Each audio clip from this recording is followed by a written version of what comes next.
Driver fatigue is involved in 15% of all fatal crashes related to large trucks. To curb this alarming trend and to reduce the risk of chronic fatigue-related health conditions for drivers, new hours of service laws were established by the Federal Motor Carrier Safety Administration.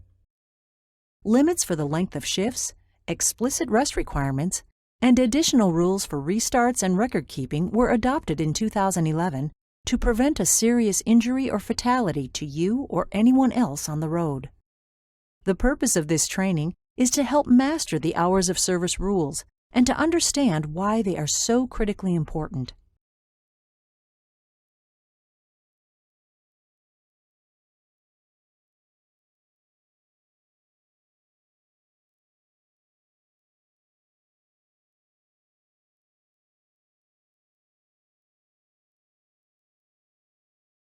Before you start driving, consider your regular sleep-wake cycle and how it relates to your starts, stops, and rest periods.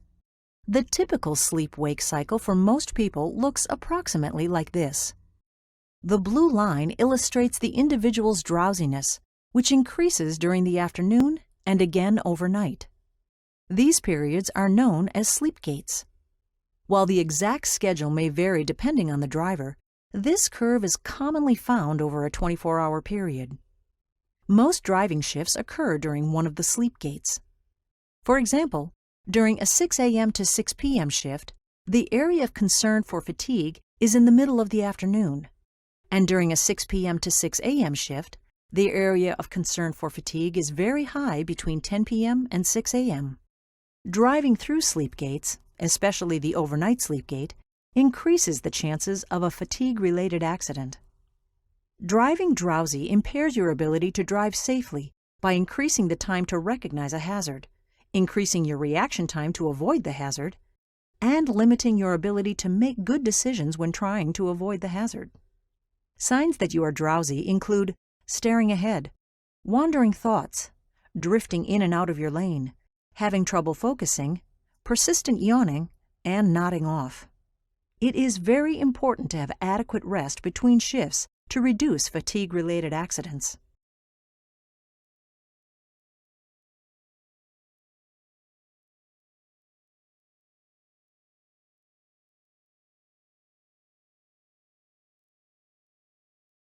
The probability of a crash generally increases with every consecutive hour spent behind the wheel without taking a rest break. When you reach 8.5 consecutive hours, the probability of a crash increases by 80%. At 11 consecutive hours, the probability of a crash increases by at least 130%.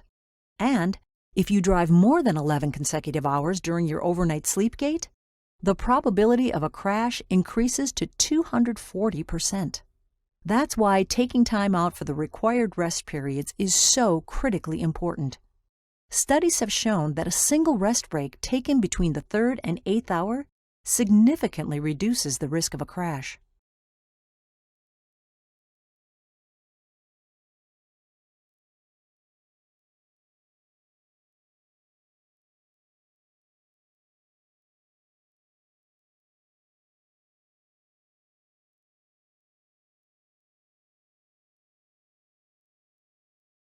The law limits the total length of a work shift to 14 consecutive hours, and the total time spent driving to 11 hours per shift. The driving limit means that unexpected delays such as traffic congestion, inclement weather, or other challenging road conditions may require that you stop short of your planned destination once you reach your limit. To avoid this, plan for 10 hours of driving time and leave the 11th hour as a buffer to make up any lost time.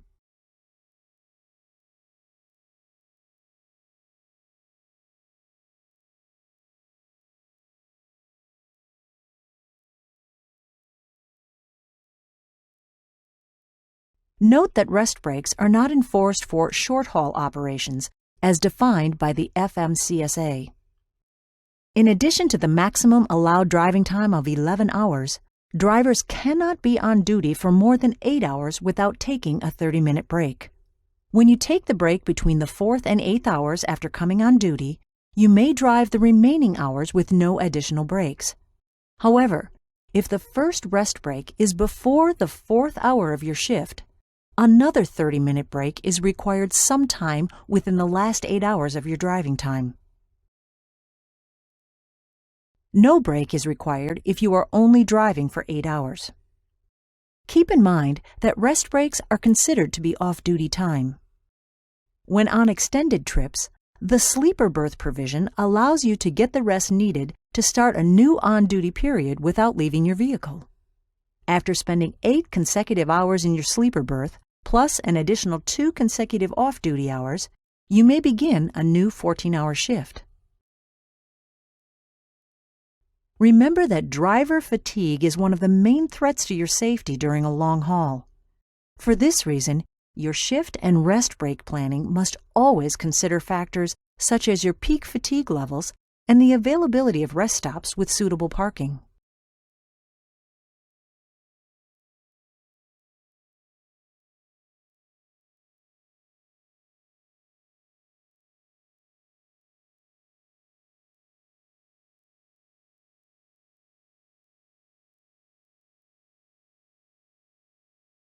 The restart rule assures that property-carrying drivers get enough rest during extended road trips by establishing specific limits on total hours on duty over the course of a 7- or 8-day period.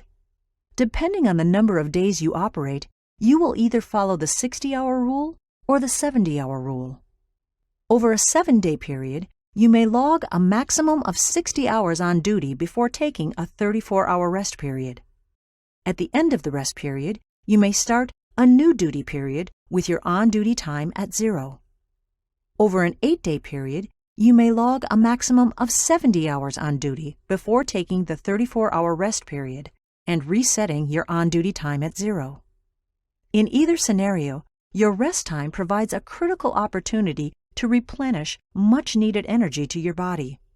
To take full advantage of this rest break, schedule your sleep times to coincide with your natural sleep patterns.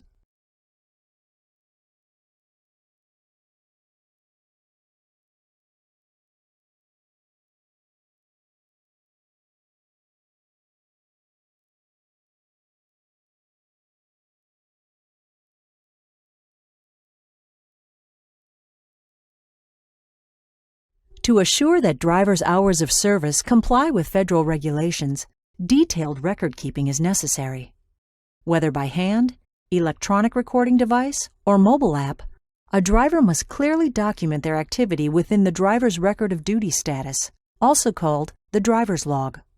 Traditionally, a driver's record of duty status is arranged in a grid pattern and denotes activity for each 24-hour period.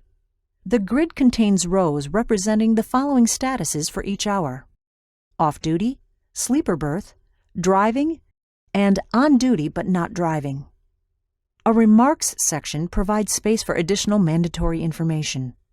A line indicates driver activity for each hour by striking through the corresponding sections of the grid. This line communicates that the driver went on duty at 5 a.m. and started driving at 6:30. The remarks section must indicate the driver's location for each change in duty status.